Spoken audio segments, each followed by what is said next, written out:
ایک غریب آدمی بدو رات کے وقت وہ کہیں بیچارہ صبح سے چلا تھا، مدینے پہنچتے اسے رات ہو گئی. اس نے ڈرتے ہوئے نا خیمہ ہی باہر لگا لیا. جہاں رات ہوئی نا آدھی رات کو 1-2 بجے سمجھ لے پہنچا مدینے، تو اس نے باہر نے خیمہ لگا لیا.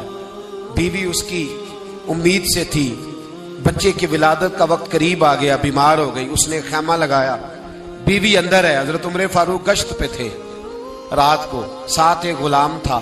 حضرت عمر فاروق رضی اللہ تعالیٰ عنہ کہنے لگے وہ آگ جل رہی ہے تھوڑی سی، پتہ کرو کون ہے. تو آپ کا غلام پتہ کرنے گیا تو بدو نے ڈانٹ دیا، کہنے لگے جاؤ تمہیں کیوں بتاؤں. حضرت عمر خود گئے، کہنے لگے مسافر بھائی بتا تو صحیح. کہنے لگا جی چھوڑے، میں آپ کو کیوں بتاؤں، میں کون ہوں، کیسے آیا ہوں. فرمایا خیمے کے اندر سے کرہنے کی آواز آتی، کوئی درد سے چیخ رہا ہے، بتا ہمیں بات کیا ہے.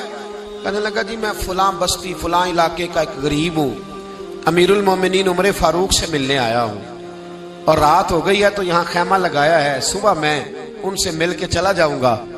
تو رات کو تکلیف دینا پسند نہیں کیا، تو میری بیوی امید سے تھی، اب بچے کی ولادت کا وقت قریب ہے، پاس کوئی نہیں. حضرت عمر کہنے لگے تو ٹھہر میں ابھی آیا.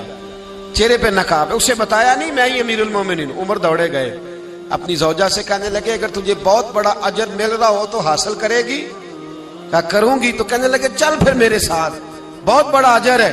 ایک دوست کے ہاں ولادت کا وقت ہے، ضرورت کی چیزیں ساتھ لے لو. اس عورت نے تھوڑے دانے لے لیے، گھی لے لیا. حضرت عمر سے کہنے لگی لکڑیاں اکٹھی کر لیں. امیر المومنین کونسلر کی بات نہیں بتا رہا آپ کو، میں آپ کو ایم پی اے کی بات نہیں بتا رہا، ایم این اے کی بات نہیں بتا رہا، جو 10 گاؤں کو ملا کے چیئرمین بنا اس کی بات نہیں بتا رہا. اس کی بات بتا رہا ہوں جو 22 لاکھ مربع میل کا حکمران ہے. اس کی بات بتا رہا ہوں جو گلی سے گزرے تو شیطان رستہ ہی بدل جاتا ہے. اس کی بات بتا رہا ہوں جس کے بارے میں میرے مصطفیٰ کریم صلی اللہ تعالی علیہ وآلہ وسلم نے فرمایا میرا عمر تو وہ ہے کہ 950 سال حضرت جبریل بھی اس کی شان بیان کریں تو عظمت ختم نہیں ہوتی. اتنا بڑا شخص. حضرت عمر نے لکڑیاں اکٹھی کی، اینٹوں کا روڑے لے کے چولہا بنایا، پہنچ گئے. آپ کی زوجہ کہنے لگی یہ تھوڑے دانے ڈالنے، گھی ڈالنے اور ایک لکڑی لے کے اس کو ہلائیں، تیار کریں. خود زوجہ اندر چلی گئی. حضرت عمر باہر پکانے لگے. وہ بدو کہتا ہے میں اس طرح کا ان کے ساتھ بہیو کرنے لگا جیسے کو کسی چوکیدار کے ساتھ نہیں کرتا. میں نے سمجھا یہ عمر نے چوکیدار رکھے آنے جانے والے مہمانوں کا. میں کبھی پانی کا پیالہ مانگتا، کبھی کوئی بات، عمر دوڑے جاتے، کبھی پانی لاتے. او مسلمانوں، او میرے رسول کے غلام عزیزو. حضرت عمر فاروق وہ غلام کہتا ہے میں عمر سے کہتا، میں کہتا غلام پانی لا تو عمر دوڑ کے پانی لاتے. میں کہتا تجھے گھی پکانا بھی آتا ہے، پہلے بھی کبھی پکایا ہے؟ تو عمر فرماتے کوشش تو کر رہا ہوں.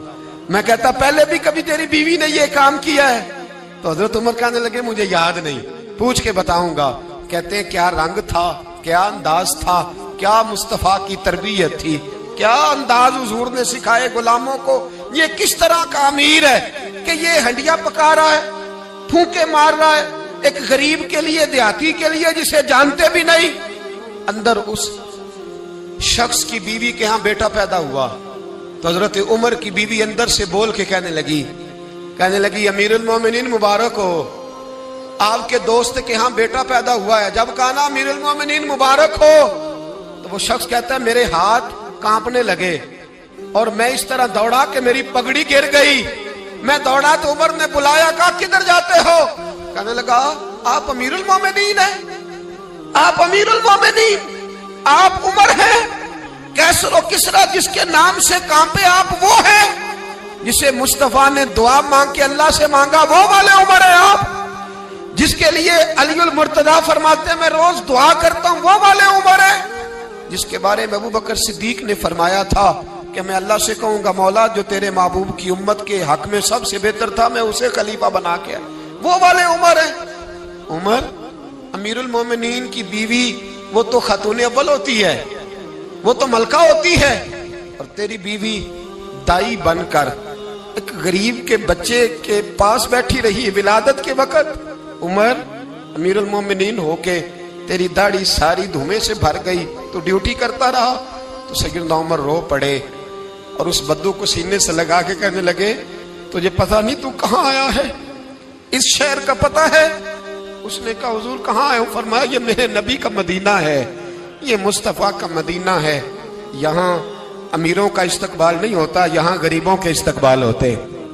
یہاں حضور نے اس اسٹیٹ پہ میرے رسول پاک نے وہ والا رنگ دیا ہے کہ اب غریب سر اٹھا کے جینے لگے ہیں، اب مزدوروں کو عزتیں ملنے لگی ہیں، اب یتیموں نے سر اٹھا لیا ہے کہ ہمارا کوئی سننے والا